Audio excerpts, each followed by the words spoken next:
हजरात मोहतरम, breaking news ये है कि ईरान ने धमकी दी है। ईरान की IRGC कुद्स फोर्स ने धमकी दी है जो आयतुल्लाह सैयद अली खामनाई के अंडर काम करती है।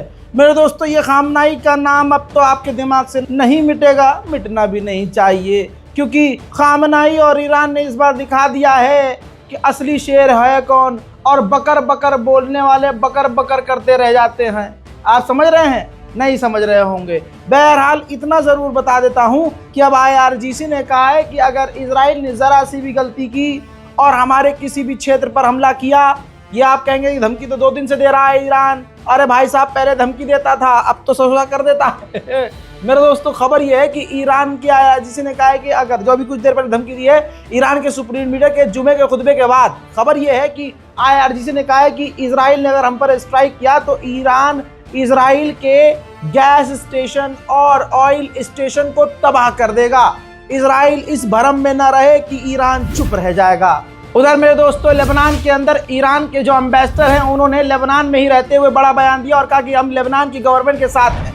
साथ ही देखिए, लेबनीज मिनिस्टर से भी ईरानी एम्बेसडर ने मुलाकात की है। लेबनान की सरकार के साथ पूरी तरह से ईरान खुलकर खड़ा हो गया है।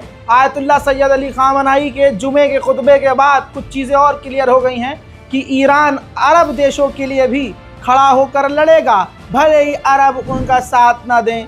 अरब से उम्मीद भी नहीं करनी चाहिए, क्योंकि बहन हमेशा अपने भाई के पीछे ही रहती है, आगे तो भैया ही रहता है। गजब बेइज्जती है भाई साहब। नेतन्याहू को दस्त लगे हुए हैं। यहाँ भारत में भारत के अंधभक्त मुंह से हग रहे हैं और उधर नेतन्याहू जिस्म के हर छेद से हग रहा है।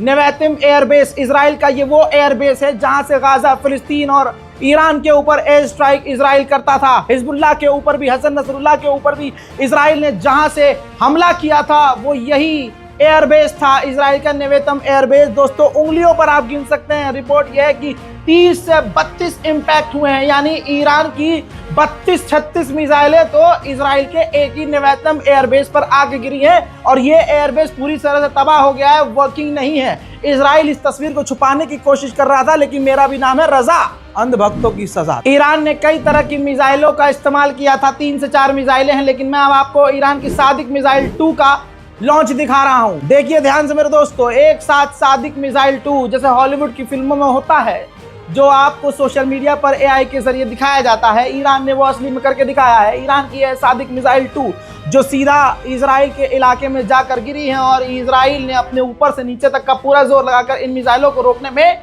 खुद को समझ लिया है कि वो नाकामयाब हो गया है। ईरान की मिसाइलों के फैन सिर्फ दुनिया वाले नहीं बल्कि यहूदी भी हो गए हैं। हजरात मोहतरम, ये तस्वीर देखिए इजराइल के इलाके में जहां ईरान का एक बड़ा सा मिसाइल का टुकड़ा गिरा हुआ है। जरा ध्यान से देखिए, वहां पर यहूदी बच्चे भी जाकर फोटो खिंचा रहे हैं, व्लॉग बना रहे हैं, वीडियो बना रहे हैं, फोटो खिंचा रहे हैं। यही तो बात है, जब हजरत अली ने खैबर उखाड़ा, खैबर का दर उखाड़ा और मरहब को पछाड़ा और बीच से कर दिए 2 टुकड़े, तो उस वक्त यहूदियों के किले में कुछ यहूदी भी मुसलमानों के जबरा फैन हो गए थे।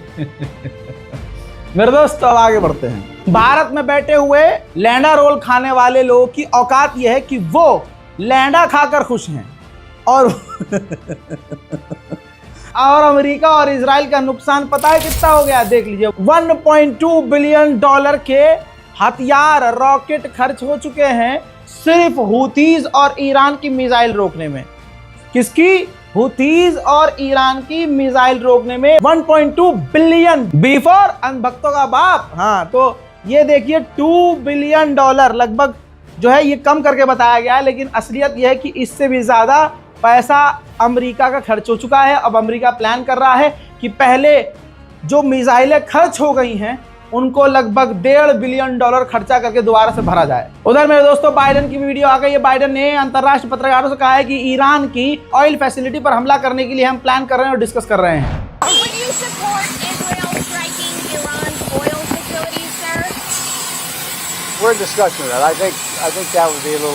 मजेदार खबर यह है कि रिपोर्ट अंतर्राष्ट्रीय ये है, मिडिल ईस्ट में तमाम ये खबरें चल रही हैं कि इजराइल जब हमला करेगा ईरान पर, अगर करता है तो अमेरिका पार्टिसिपेट नहीं करेगा, अमेरिका हमला नहीं करेगा, बिल्कुल अपनी पूंछ बचा कर रखेगा। मेरे दोस्तों, जैसे अंधभक्तों की जिंदगी है ना, कि गू खा लेंगे लेकिन मुसलमानों के खिलाफ रहेंगे। ऐसे ही अमेरिका और इजराइल में भी लोग हैं। अमेरिका का ये व्यक्ति जो अमेरिकी चैनल फॉक्स पर आपको नजर आ रहा है, ये कहता है, एक बड़ी खबर आपको यहाँ दे दूं क्योंकि ये खबर देना ज़रूरी है। अमेरिका के साउथ कैरोलिना में खतरनाक बाढ़ और तूफान अल्लाह का अजाब आया है। उसकी वजह से मिलियंस का नुकसान हो चुका है, करोड़ों खरबों का अमेरिका में नुकसान हो चुका है। उसी का अपडेट लिया जा रहा था मीडिया में इससे। तो इसने पता है क्या कहा? इसने कहा अरे जो नुकसान हुआ है साउथ कैरोलिना में, जो कुछ भी हुआ है उस सब पे खाक डालो, यानी हमारे अपने जो लोग मारे गए हैं भूल जाओ।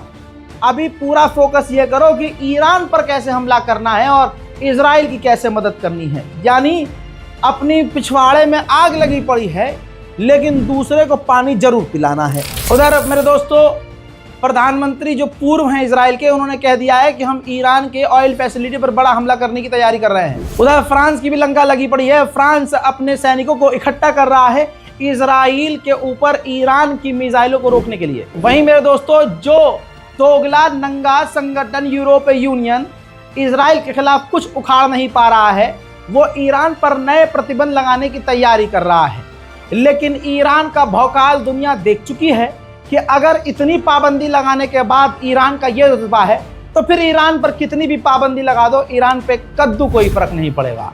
मेरे दोस्तों, आपके सामने एक्सक्लूसिव तस्वीर ईरान के राष्ट्रपति मसूद पेज़ेश्कियान ने हमास, हिजबुल्लाह और तमाम रेसिस्टेंट फाइटर्स के लड़ाकुओं से मुलाकात की है।